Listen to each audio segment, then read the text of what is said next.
Welcome to Terror in Tandem, a podcast about finding entertainment in the macabre. Hosted by the knowledgeable and lovable Laura and Richard Mathiasen. Each episode we discuss the horror genre, from books to film to TV and beyond. Sometimes even from that great beyond, you know what I'm saying?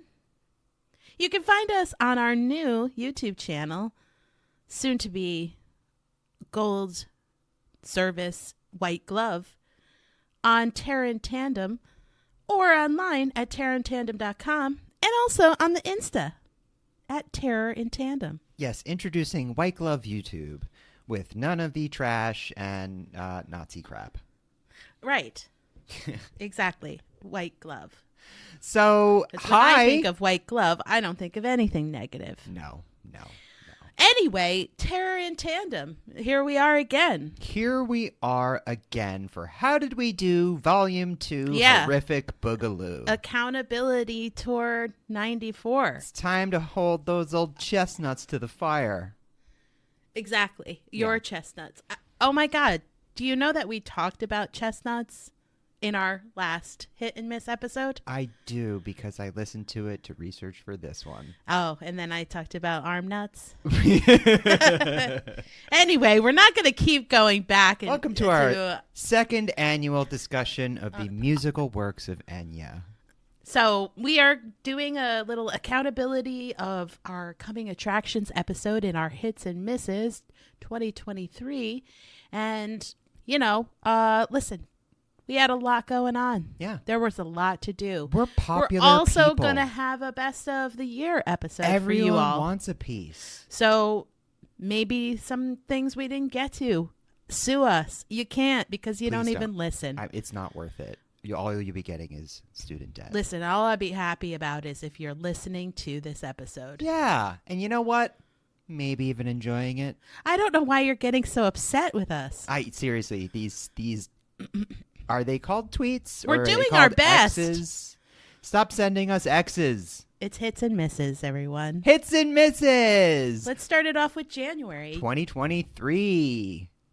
Oh, I'll go. Yeah, sure. So my big, there was a lot going on in January. New Year. I didn't have anything in January that I saw that was really great. I did have two things I had sort of mixed feelings about. One was M3gan. Now, I know that there is an unrated or an R-rated version that exists on Peacock. I haven't watched that. I only saw the theatrical PG-13 cut, and that's why my feelings are mixed. You could tell, and I know that they did purposefully cut it after it became a meme to get a PG-13 rating, and, who's to say that strategy didn't work? The movie made a killing at the box office.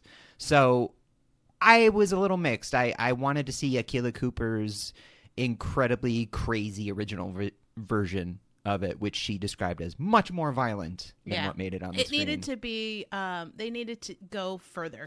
I agree. I mean, if you're going to take a crazy concept like that, and they did treat it, kind of tongue-in-cheek, which was the right move, why not just go all the way?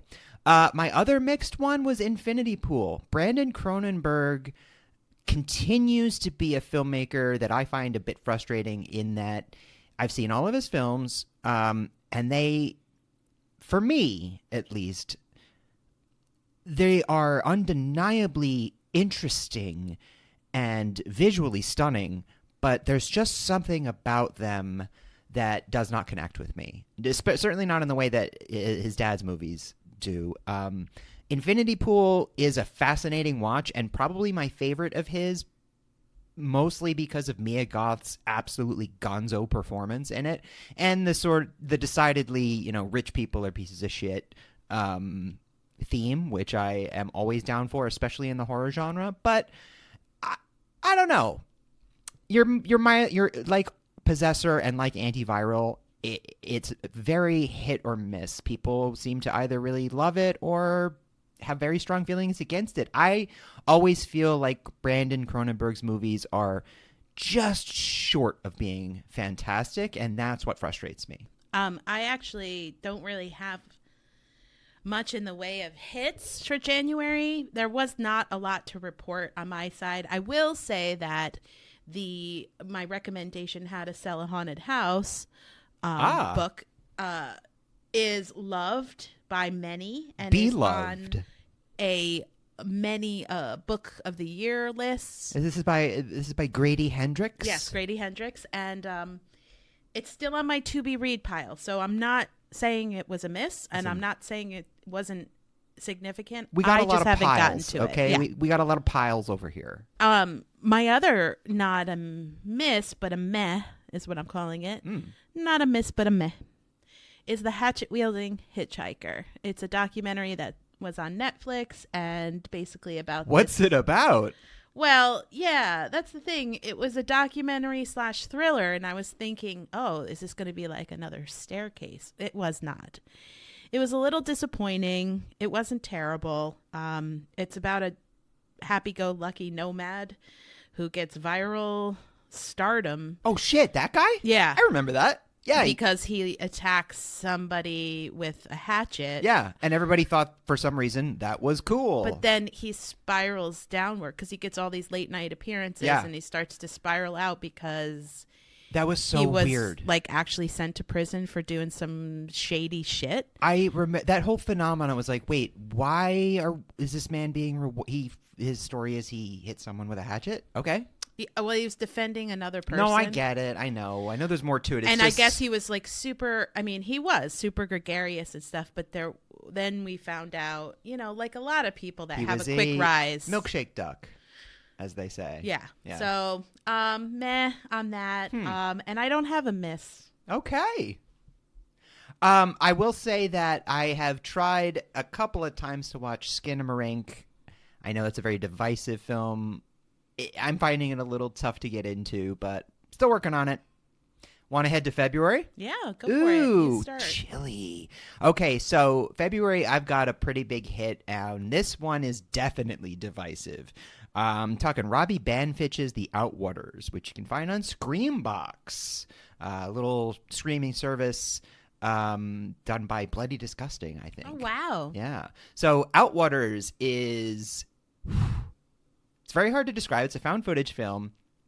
Listen, this is a movie I have a feeling doesn't have a middle ground in terms of fan reception. You're either going to really like it, like I did, or really, really hate it. And I understand if you do. It's a very experimental film.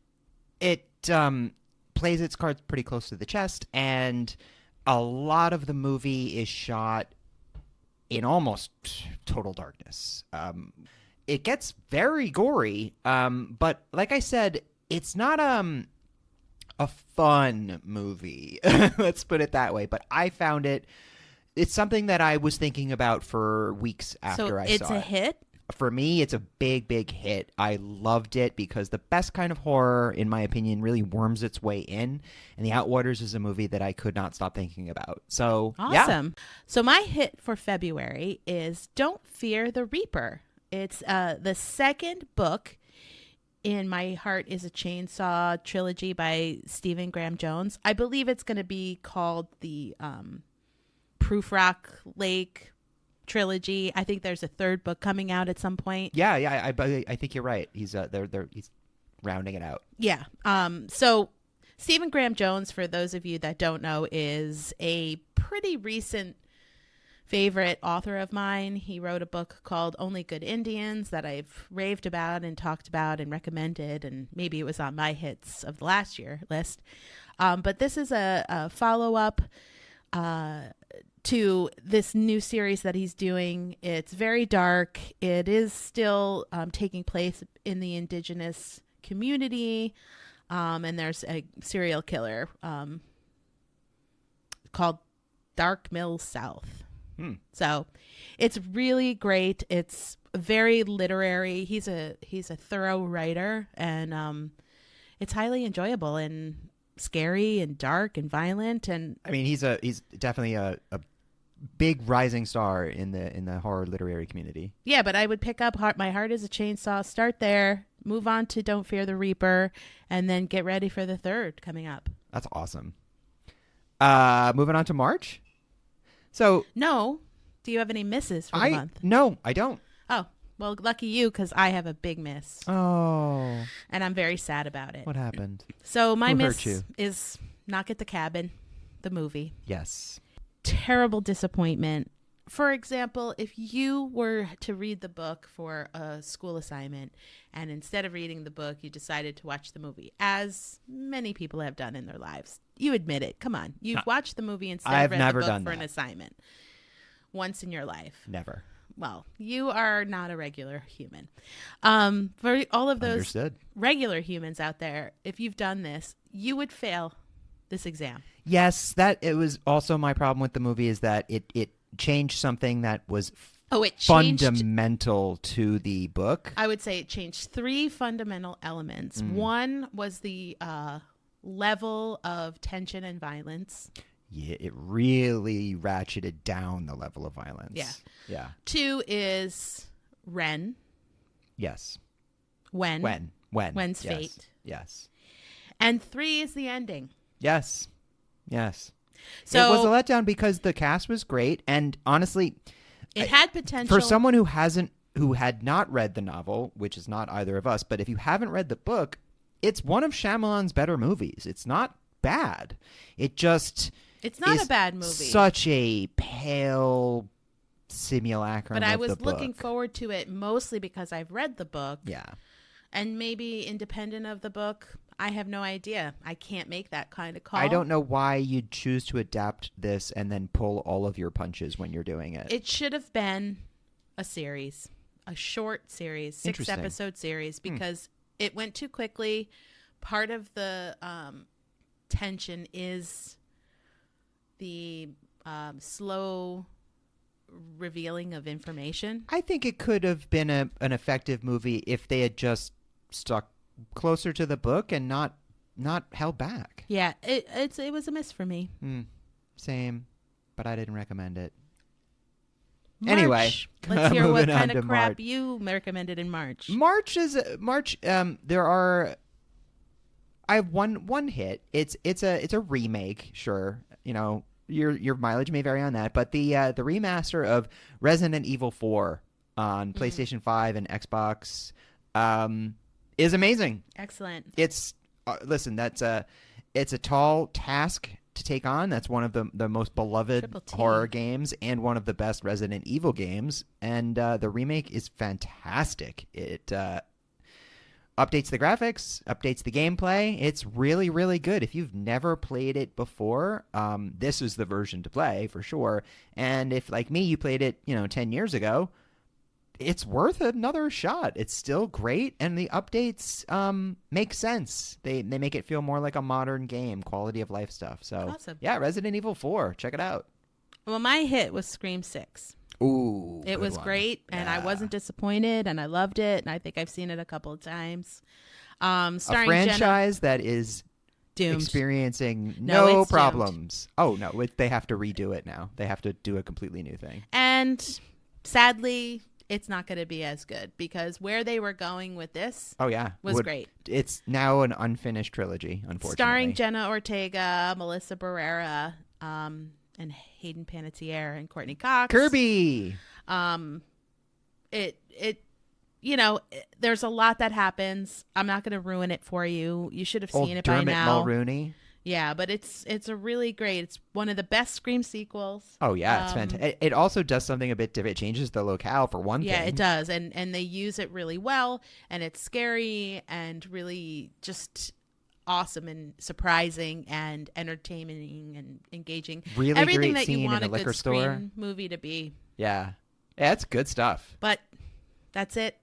I mean, I can't imagine that even if they were to pivot now with the loss of best of luck to TNT fave Christopher Landon. We really know you're in a tough position right now. I'm sure this isn't an exciting time for you. No, I mean, imagine signing on to the movie and then, the 2 stars drop out. Yeah.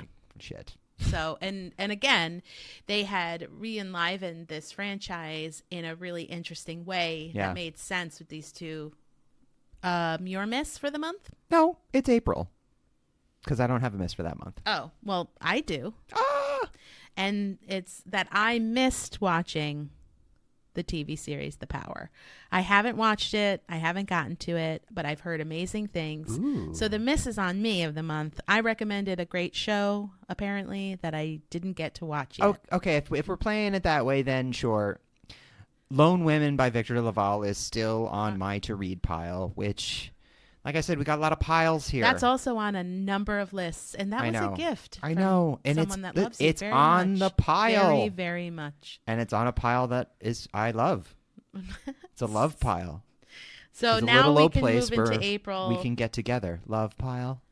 Where this is bleak for me. I'm just gonna say it. Talking April? Oh no, I had a great April. Yeah, great, good for you. You want to start, or No. should I? I will start with I have two hits for April. One is fun, and one is an Ari Aster movie. So my fun one is Evil Dead Rise. The first Evil Dead film not to be directed by Sam Raimi was directed by Lee Cronin. Also changes the location. Also does not have Bruce Campbell or the character Ash Williams in it. But nevertheless, it seems much darker and not much funnier. It is extremely violent. Yes. Alyssa Sutherland and Lily Sullivan are great in it. It's a brand new family in a new location. It takes place in a high rise instead of a cabin in the woods. It is really scary. It's really violent, but it does have the Evil Dead vibe to it. Lee Cronin is not Sam Raimi, but he does a good job of respecting the tone of the series. It's Evil Dead funny. Yeah. But it's definitely not the sort of Three Stooges era of like the TV show or Army of Darkness. But this movie was a big hit with me. It was a big hit with a lot of people, and it has reinvigorated the franchise, which has to date not had a bad entry. Yeah. It is, in my opinion, the greatest franchise of all time because whoa, it's big claim. There's nothing. We need to get some sound effects. So like, all right, Richard. I'm saying claim 4 movies and a 3-season TV series. All of them are great. That's amazing. You're planting your flag on that mountain. And you know what it is? It's because the same creative team of Rob Tapert, Bruce Campbell, and Sam Raimi have been in charge of all of it since the beginning. Well, we did talk about it a little bit in our musical episode. They never sold it to Harvey Weinstein in the 90s. So, Evil Dead Rise, it's streaming on Max. I really recommend it. It is great.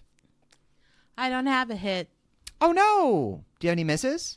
Yes. Let's hear it. Well, I have a meh. Okay. The meh is To Catch a Killer with Shailene Woodley and Ben Mendelsohn. Oh, the show. Yeah. Nope. Was it a show? No. It was a movie? Yeah, it was a movie, crime movie.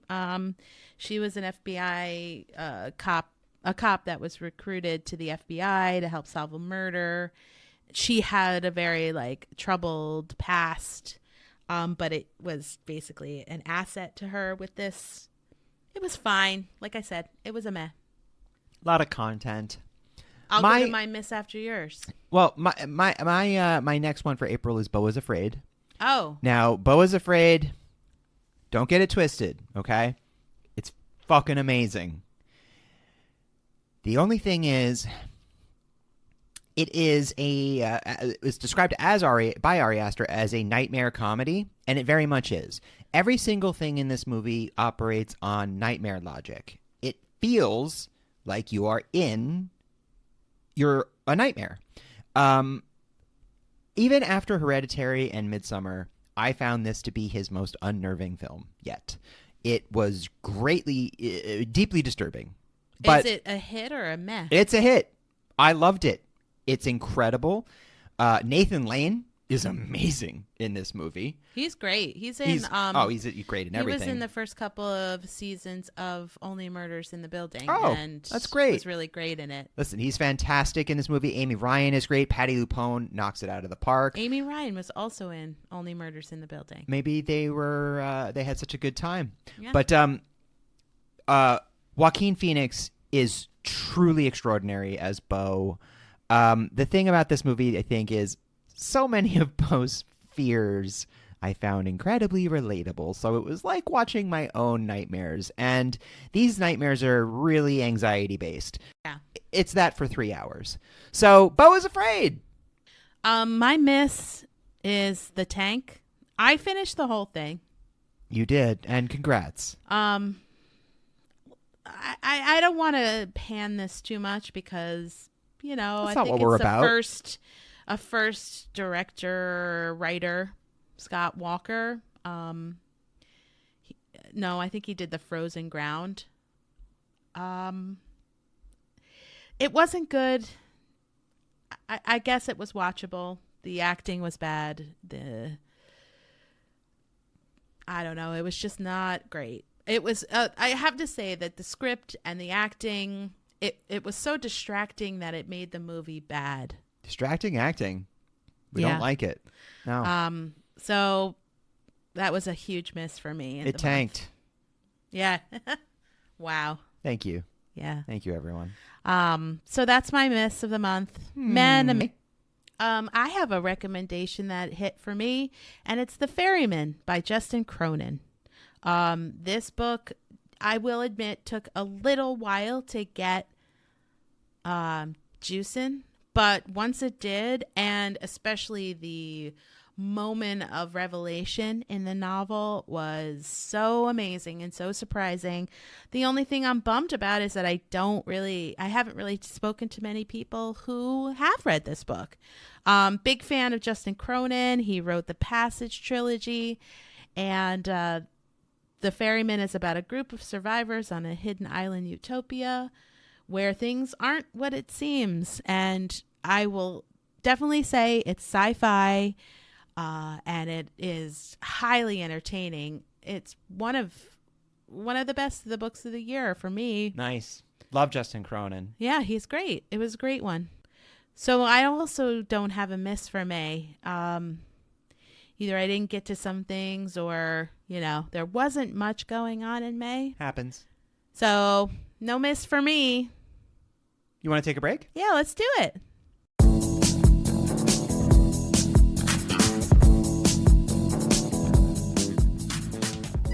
Have you ever felt helpless when someone you know has fallen ill? Worried you'll be questioned because you are the last person to see them alive? Well, hire a visiting demon and let all those worries fall away. With our fleet of discreet, well-trained former medical professionals, we take care of that sickly person in your life who you've decided it's just their time to go.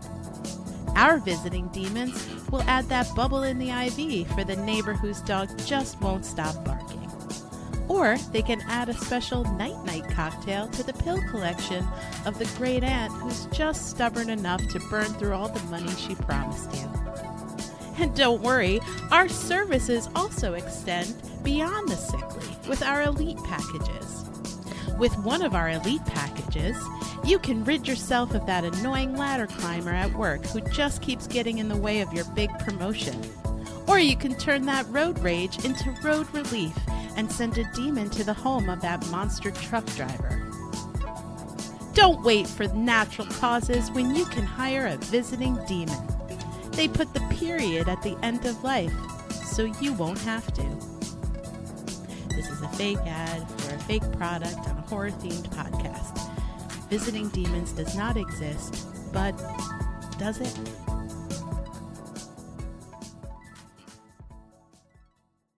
Oh, what comes after May? June. Why don't we just jump into June? Go for it. My one for June, my hit. It's I liked it. I don't think I liked it as much as I was anticipating I would, but it's Ted Gagan's Brooklyn 4-5. It's streaming now on Shudder. I will say this: it's it really, really feels like a kind of single setting stage play that just happens to be caught on film. It's it takes place all in an apartment in Brooklyn, in 1945. It has a pretty solid cast. Special shout out to Anne Ramsey, who is particularly strong in this one. Larry Fessenden also makes an appearance. And it's about a group of pretty damaged friends right after World War II coming together to perform a seance at the behest of their friend Larry Fessenden. Doesn't go great. It's very talky. It's very... like overwritten? Not that. I just think I would have enjoyed it more if I had seen it live as a play. Oh, okay.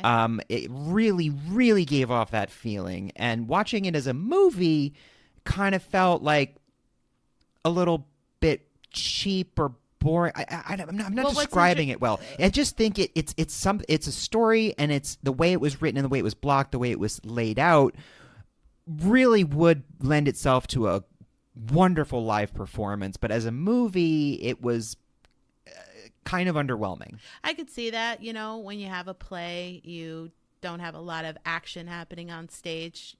The characters are usually the action. Yeah.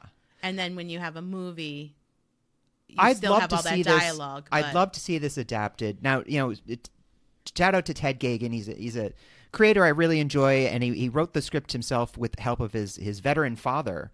So, the dialogue is pretty authentic. A lot of the characters in the movie are actually, I think all of them are military veterans.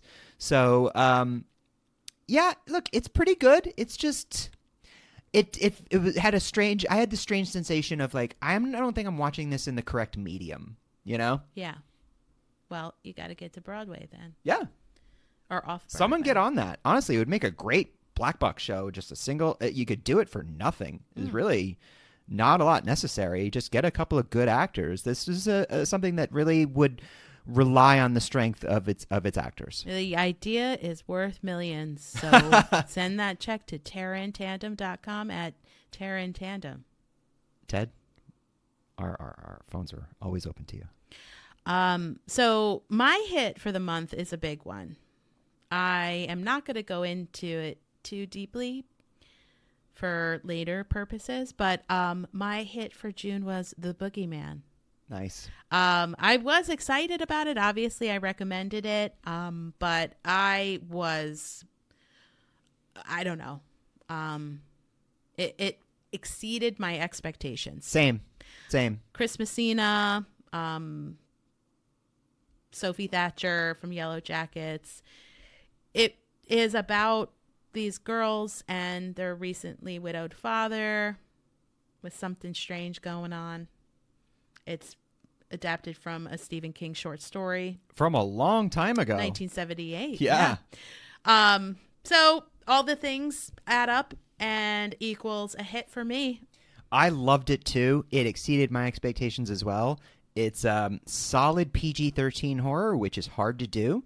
And, Rob Savage came out of nowhere with The Incredible Host. Then he followed it up with Dashcam, which was a real bummer. So this is his, by far, biggest budget and biggest movie. And it was great to see it work so well, because that just means Rod Savage movies. Yeah. It was amazing. I highly recommend. Nice. Again. I have a miss in that it's still on my things to watch. Yes. I am sorry. I have not yet gotten to The Angry Black Girl and Her Monster. It's on Shudder. I've heard wonderful things. There are 3 Frankenstein adaptations this year, all female-centric. That's one of them. The other being Birth, Rebirth, and Yorgos Lanthimos' Poor Things, which is coming out at the end of the month. Can't wait. That looks strange. I'm very, very excited about that. So it's a big year for Frankenstein adaptations. This is the one that I'm going to get to it. I have a feeling I'll be talking about it at some point in the future, but it's on me. I haven't life, shit happens. Yeah. I need that time turner. Hermione, come on, you're hogging it. Oh, right. There's other characters in other books, actually, that can stop time. I know. That I've read recently. I know. Fourth Wing. My miss is Run, Rabbit, Run. A horror mystery starring Sarah Snook from Succession fame. And it looked really interesting to me. But it wasn't that engaging. Meander, rabbit. Yeah, slow jog, slow turtle power sit. walk. it's a female director, female writer, mostly female cast. It had all of the promise of something really good, but it really just was slow. Maybe it'll hit for somebody else, but for me, it was a miss. Sorry. It happens. Can't always happen. Moving on to July, the someone's favorite month, where the best thing that has ever happened to nobody happened. So, listen. I'm not going to spend too much time on this one because I'm going to be talking about it in our end of the year episode. But my hit for July is Movie of the Year contender, Talk to Me, which you can catch on video on demand. It's incredible. The Philip Howe brothers' debut, known primarily for their YouTube channel Raka Raka. This movie rules. It is terrifying. It is a very authentic exploration, not just of the current generation, although it is of that, but of youth in general. There was a lot going on in this movie where, as someone who is not Gen Z, I was still like, wow, but for some details, this is exactly the same bullshit that I did when I was a teenager. Yeah, it's a cross-generational... Yeah. It's very relatable. You don't need to be Gen Z to watch it. Although I will say, there's it's the cast, it's the era, it's the time. Like it's sort of the same as Bodies. Yeah, although you do not have to be Gen Z to watch it. You just have to understand what little nuance there that comes through. Yeah, it's still relatable. If you remember what being young is like, then you can jump into this story. But Talk to Me is rad. It's old school scares with some new twists that I've never seen before, and like all horror movies that stick with you, an absolute banger of an ending. And it's a slow-paced one. It takes its time, and it does so beautifully because there's a bit of world building that needs to be done. There's a bit of lore that needs to be established. It's a pretty, even though it's sort of a monkey's paw sort of you know what? It isn't. It's a cursed object. It is a cursed object, but the Philip Howe brothers... They make a new thing in this movie, and we're definitely gonna get into it. Yeah, in the that's all I'm saying. It's rad. This isn't watch the last it. We've seen of definitely this watch it storyline. And those, they've been talking about that, about a prequel perhaps, and watch the movie. There's a lot to mine. Talk to me. So my hit is obviously not a surprise, which is What We Do in the Shadows, season 5. Fuck yeah! It's never a miss. How? I've talked especially about with it for a comedy. years. Feel like keeping a comedy consistently funny is maybe the hardest thing to do. And just keeping the storylines fresh. Sometimes they just go. I mean, this show really goes for it. You know what I was really happy to see this season was they finally paid off the joke that writers have been talking about. They've been wanting to do since the start of the show, which was the Caribbean vampire myth of when you drop rice in front of a vampire, they have to stop and count it. They actually fit it into one of the episodes, and we were both like, yeah. Kristen Schaal, I just gotta say, man. as the like oversexed nympho vampire. And just they do the intro is even maybe you're not gonna watch this show, but watch the intro title song and credits. It's and amazing. the self-portraits or portraits of each character, and hers is chef's kiss. It's great. Speaking of chef's kiss, I'm just gonna say the bear, it's not a horror, but equally as good of a show. Heard wonderful things. No misses for me in July. I had a great month. The Red Door, Insidious 5, is a huge miss because I am going to miss watching it. I mean, not miss watching it. So maybe it's a not miss, but... You haven't seen it yet, is what you're saying? Yeah, well... And I won't. Really? It does not look good. Huh. And I not interested in wrapping up the tale of the Lambert family? I heard that it was not good. Yeah. I mean, I to be honest, I stopped at Insidious 2. Yeah. I was good after that one. Yeah, I went into Insidious and said, these are the ones you should watch. And maybe someday. Life is short, and there's a lot out there. Yeah, we've already been like, have I mentioned our piles? Yeah. So now August. Oh, the other thing is August. So August was a roller coaster for me because I've got a big hit and a real bummer. My big hit is Birth Rebirth. I mentioned that briefly as one of the 3 female-centric Frankenstein movies. Now, this one is streaming on Shudder. It is, again, I'm going to be talking a little bit more about this one. It's unbelievably good. I was interested. I thought it looked good. I was floored. It is an incredibly shocking and difficult to watch at times movie. It really does not hold back visually on the there's some very difficult to watch scenes. Marin Ireland is extraordinary as the Dr. Frankenstein type mad scientist, just playing a character who is human but unable to in any way identify as human or connect with other humans. Oh, it's yeah, just I've met people like that. Amazing, though. She is, I think I'm so used to seeing Marin Ireland play these roles where she's exuding fragility or vulnerability, and she's in an arc where she has to overcome that or something. But in this movie, she is ice cold and terrifying. But there are moments where you get the sense she's like studying people, like they're, and there's That's almost always unnerving too. But there's also an element of kind of pathetic sadness of like, well, do you want to be one, or do you want to pin one to the wall and see what makes it? It's really, anyway. Birth Rebirth.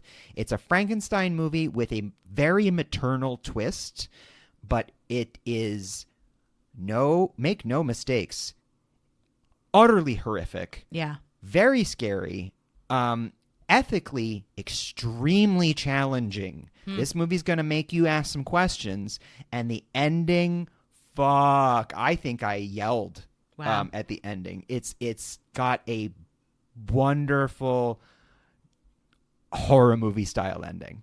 Awesome. That really came out of nowhere for me. Anyway, Birth Rebirth. So my hit of the month is the book Silver Nitrate by Silvia Moreno Garcia, and that's a great title. Yeah. I mean, the cover art is also great. That's what they used to use in old flash powder, right? For pictures or something, or like the plates. Yeah. Yeah. The film. Right. Yeah. Because it's about a lost like a filmmaker who never finished a film. Part of this story is. Anyway, amazing. This author wrote Mexican Gothic and The Daughter of Dr. Moreau. She's becoming a pretty well-known and beloved horror writer. And basically, this is about a blend of Mexican horror with Nazi occultism. Okay. And it's a curse that haunts a legendary lost film, and she's a film editor, and she and her friend and somebody who she sort of loves from afar go and try to complete this film, or at least find out more about how this is cursed and meet the filmmaker and things like that, and powers awaken in her. Nice. So always love it when that happens. It's really interesting. Great cover. Yeah. It's I really love great. book art. I highly recommend. Super big hit. It's kind of got a giallo feel to it. The book art. Very different than her other covers. Yeah. But she still brings in that Mexican culture of hers and really does a great job, and she's starting to become a definite on my read pile, anything that she puts out. Oh, nice. The coveted pile. TBR, that pile. That's what everybody wants, is to get on our piles. So what about a miss? You said it was a big miss. Yeah, well, okay, listen. Not a little miss. Here's the thing. This movie is based on the Captain's Log chapter from Bram Stoker's Dracula. It is has been filmed before. It was an excellent sequence in 1992's Bram Stoker's Dracula by Francis Ford Coppola. And they've been trying to get this movie made for decades. For decades. I'm talking Last Voyage of the Demeter.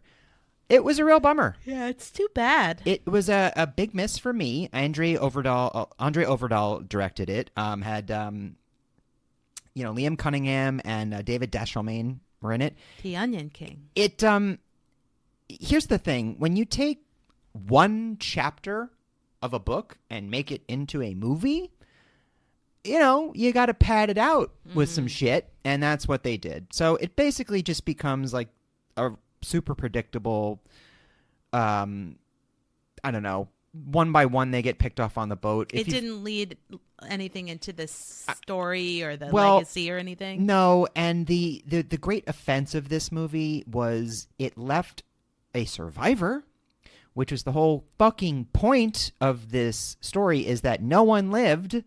This ship winds, it rolls up a ghost ship, but no, in the movie, someone lives.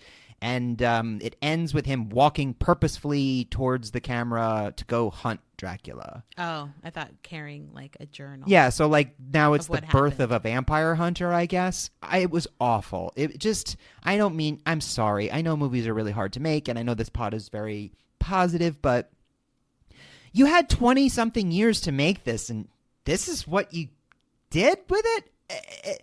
It had a kind of Hobbit feel of like, oh, you took a really short book and made 9 hours worth of movies in it. Like, come on. Not everything needs to be adapted. Not everything. There are good things out there that should be made. I think one of the strengths of this chapter is in the novel, it really stands out when you're reading the book because it takes place from the captain's perspective, and it's the only chapter that has this person's perspective. And it's really scary. And I think one of the strengths is it's short. It's quick. It wraps things up. It's not padded out. There's no filler. And when you're trying to scare people, sometimes less is more. Yeah. Yeah. So, sorry. Less is more for the month of August because I don't have a miss. So let's go on to September. September. What's your hit? I have a big hit in September. Me too. It is on Netflix now. It is the Chilean film El Conde. This movie is phenomenal. It is a satirical horror, black and white, surreal, stylistic, hilarious, very violent. That's a lot of adjectives. Yes. Reimagining of basically what if real life Chilean dictator and all-around bastard Augusto Pinochet was in fact an immortal vampire from France named Claude Pinoche, who every once in a while just sort of reinvented himself and then eventually becomes, tyrannical, murderous, right-wing dictator of Chile and bestie of America, because if there's one thing we love in America, it's a right-wing South American dictator. Show us one we won't give money and arms to. So anyway, this movie is very funny. Chest arms? It Not basically, arms. it kind of starts off with Pinochet. He's old. He's been alive for centuries, and he's past his prime. Then he meets a young lady and who challenges him and questions him and isn't afraid of him, and that reinvigorates old Claude Pinoche, and he gets a new Pinoche. Well, he gets a new lease on life. Anyway, if you know a bit about Chilean history, specifically this time period, I think you will get more out of this. But it's kind of like if Armando Iannucci did a horror movie. It's got a real, Veep, Death of Stalin kind of vibe because it is a satire. It's very darkly funny. It's also beautiful. It's a beautiful film to watch. It's in black and white, but don't get it twisted. It's incredibly violent and gory. I had a great time with El Conde, and this year for Spanish language horror has been an banger. It's just been amazing. El Conde is near the top of that list. Awesome. My top is a tippity toppy, which is the book Holly by the beloved Stephen King. Fantastic. I loved it so much. It's a continuation of Holly Gibney's story. It is horror. Like, I think one of the quotes was a triumphant return of beloved King character Holly Gibney, but it's also a beloved return of the dark mind of Stephen King. Not that he really went anywhere. Yeah, did he ever leave? But some of his recent books haven't been as steeped in horror. Well, yeah, I mean, which is to his advantage because he can really write crime dramas, Holly thrillers. Gibney seems to be like his new muse. He's in a short amount of time. She's popped up in a lot. I hope he keeps going. She's only really been around for 10 years or so. I know, yeah. She started out at the Mr. Mercedes of it all, If It Bleeds, and now this, her own unique novel. I really hope that she was also an outsider. I hope she pops up in other things that Stephen King does in the future. Don't stop writing, please. I know that sometimes you can stop if you want to, but please, I can't. I can't stop. There are Stephen Kings and there are George R.R. Martins. But this may make it to my best of list, so I'll go into it more in depth. You know, we have deep dove on Stephen King quite a bit, but just briefly, this is about Holly Gibney. She has her own private detective agency called Finders Keepers. Nice. And it's definitely COVID era. Stephen King does not shy away from talking about masks and COVID and vaccines and things like that. And it really is happening in COVID. So I really appreciate him not shying away from that. Yeah. I'm sure it was hard to go in. Maybe he had envisioned this story beforehand and had to go back in and add it, but it really paid off and I appreciate it. You want to set a story during that time period, you're going to have to address it. Otherwise, and it's weird. The topic of the horror itself is this elderly teacher couple who live in this house, and there's a lot of missing people going around. I'm not going to talk more about it. I will when we get to the best of, so expect spoiler alerts on the best of, but yeah, it's great. Love it. Total hit.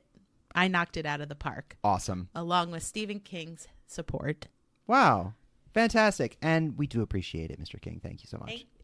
I don't really have a miss. I wasn't very enthusiastic when I mentioned All Fun and Games, and I haven't watched it, and I heard that it's not fun, and it's not or a game. gamey. So, for what it is. I have a sort of mixed, actually. I have Satanic Hispanics, the anthology film, the Spanish language anthology film.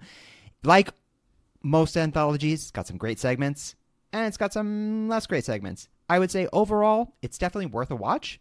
It's not perfect.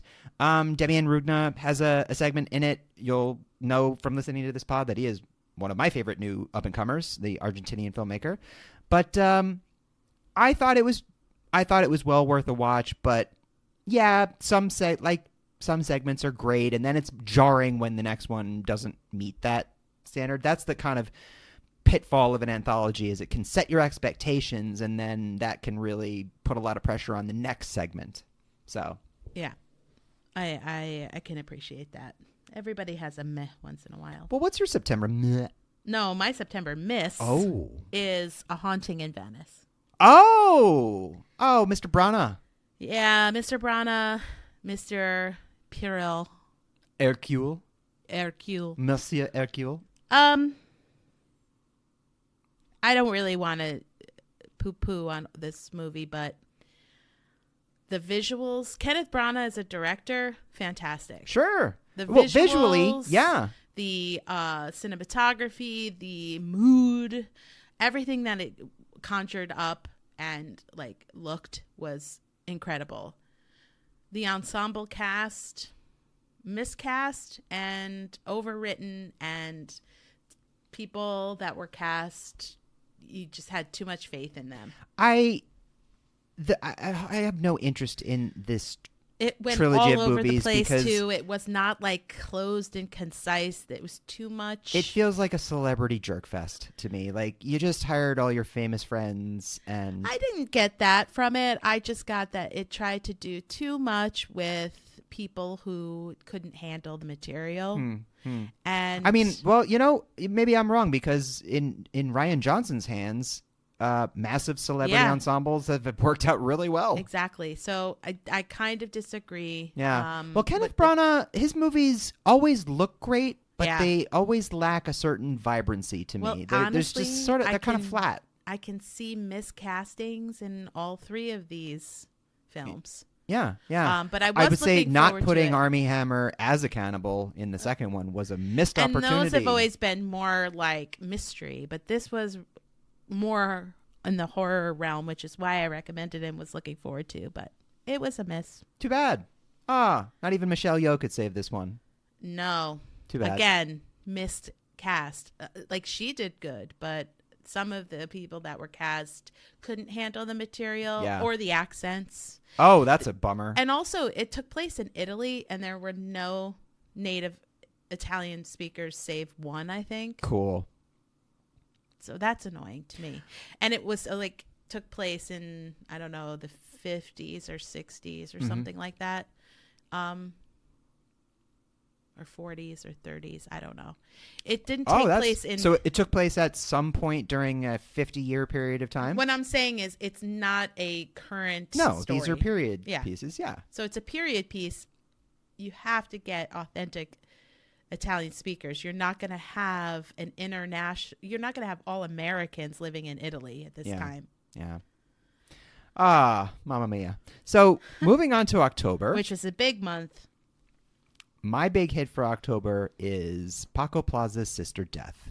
This is on Netflix. It is from Spain. It is a prequel to Veronica, which I highly recommend. It's a fantastic and incredibly scary movie.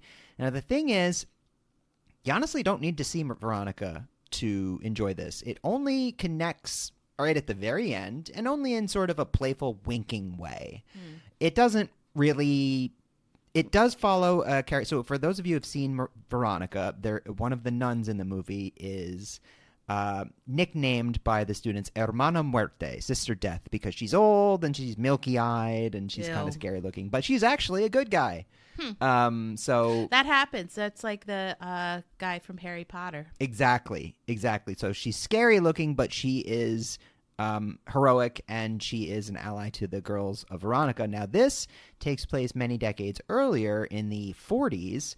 So this is right after the conclusion of the Spanish Civil War, with Sister Death herself, whose real name is Sister Narcissa, who she is a young novitiate coming to a convent, and we learn her story. We learn how she came to be so special. We learn what happened to her eyes. We see her first real encounter with the supernatural, and why by the time Veronica rolls around, she seems to have a pretty good grasp on the otherworldly. This movie is great. It's very scary. It's well acted.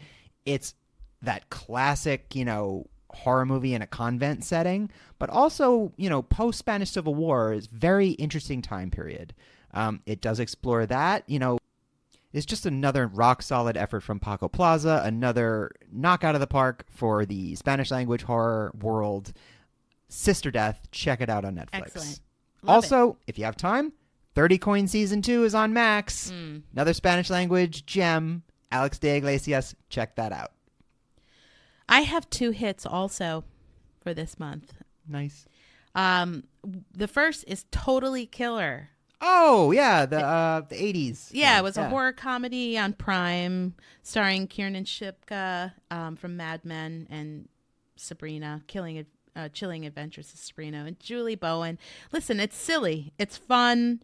It follows Jamie, whose mom is dealing with the return of the Sweet 16 killer that terrorized their town when she was a teenager. And then Kiernan's character time travels and meets her mom as young, finds out who the killer is, and it's not who you think. And it's amazing and funny and silly and just easy and easy out. I just think it was a hit for me. It was fun. I loved it. Yeah, there's definitely a place for easy breezy. Yeah, we like our horror comedies here. We do. We did a whole episode on that. But the actual hit of the month and the hit of the year and the hit of my lifetime is Fall of the House of Usher TV series.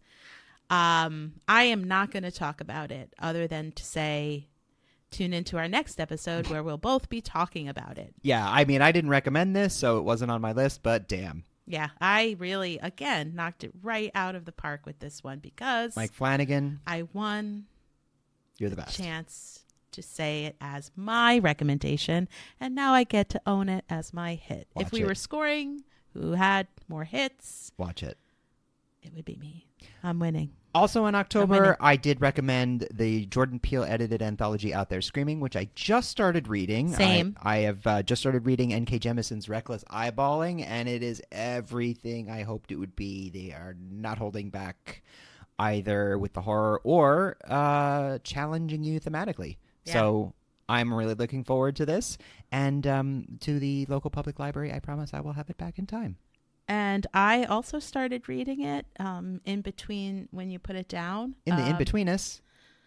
No, not there, but just in between your reading of it. And yes, I mean, I do have a couple of books in contention for my best of the year. Yeah. I would imagine that this would be up there, but I likely won't finish it in time. But amazing. Good recommendation. And you know what? With a good book, don't rush it.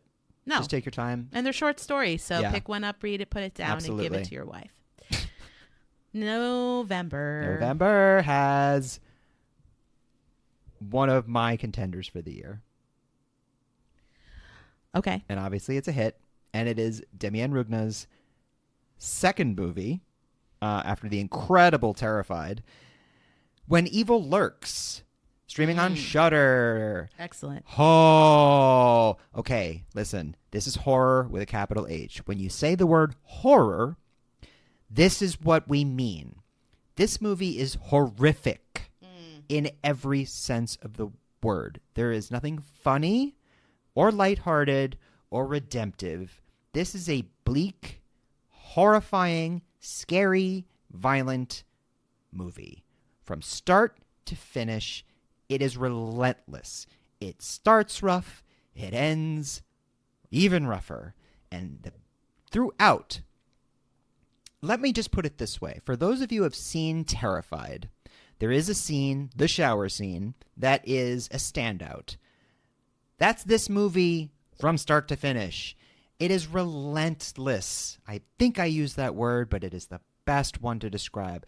An unbelievably bold exorcism possession movie in a way that I've never seen before. Possessor?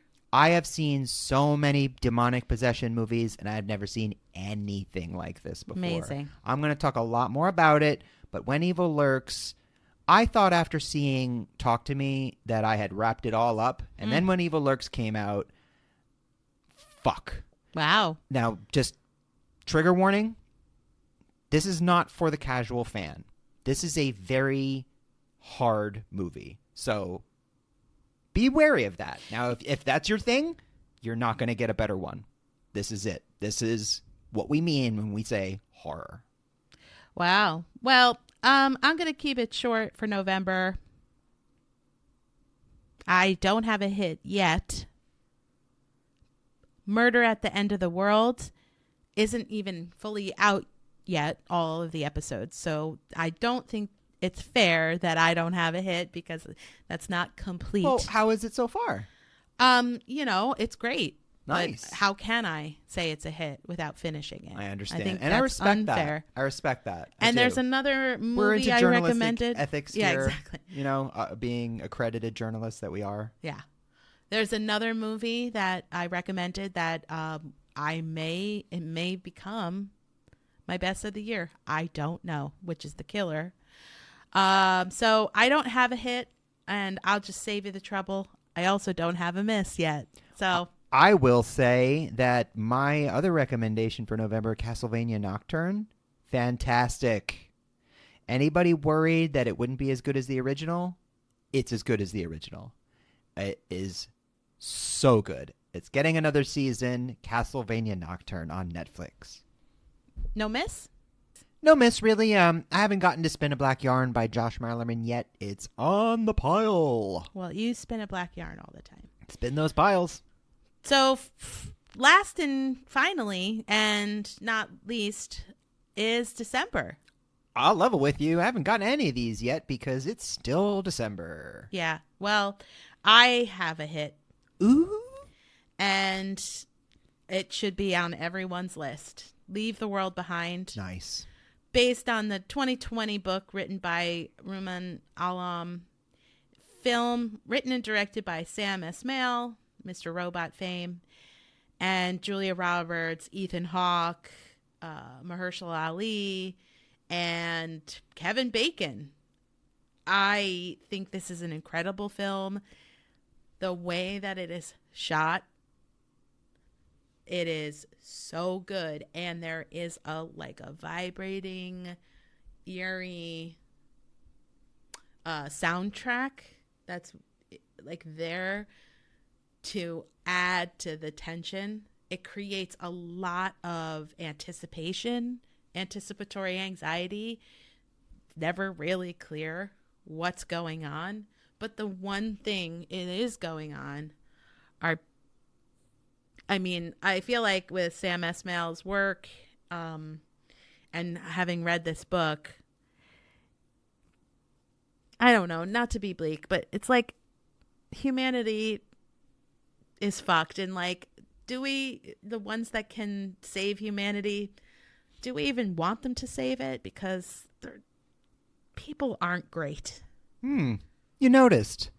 Well, this was produced by Barack and Michelle Obama. I know. Yeah. I know they've gotten some backlash, but I don't care. Of course they have. It's an incredible film, and if you can't do anything anywhere without getting some form of quote-unquote backlash, which I guess backlash counts as one asshole on Twitter saying something. I don't know if that's really backlash as opposed to a random opinion. It's an incredible film.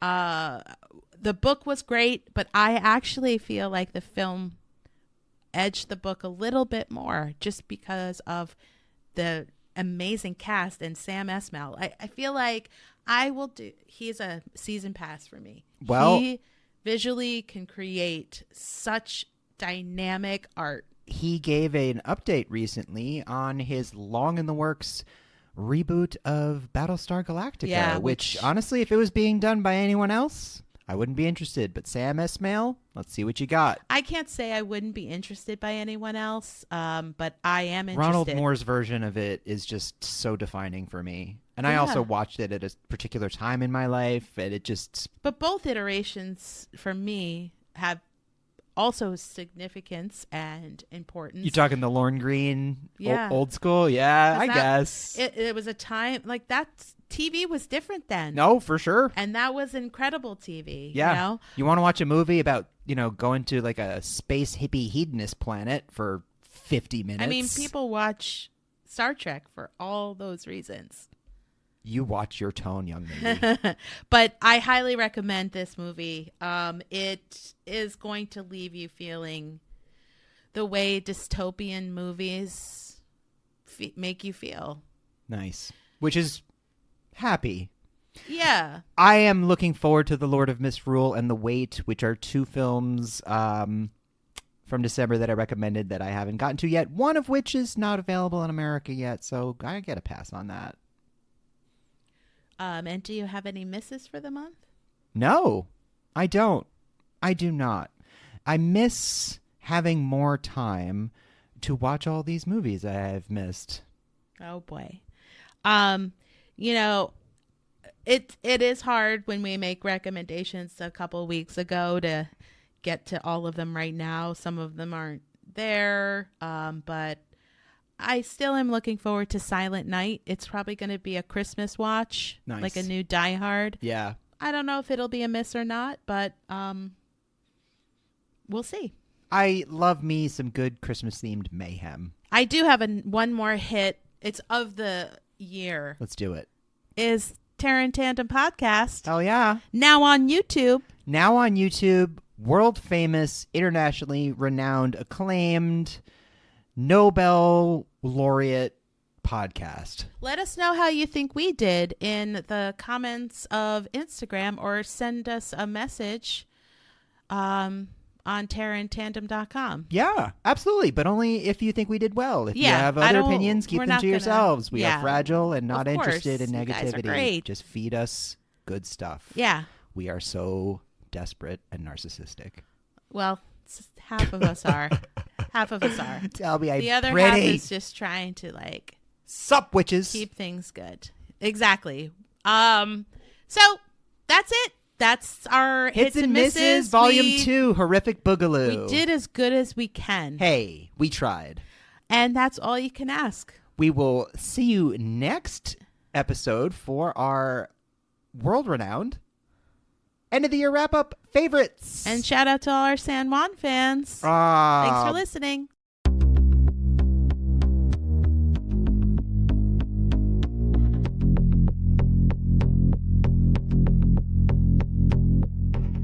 Terror in Tandem is written, produced, and recorded by Laura and Richard Mathiasen, and edited and mixed by Richard Mathiasen. Our theme was written and performed by Carrie Denver, and all other music was written and performed by David Suspanic. All opinions expressed on this podcast are our own and should be taken as such. Thanks for listening, and please remember to give us a like, a review, and subscribe wherever you get your podcasts. See you next time. We're still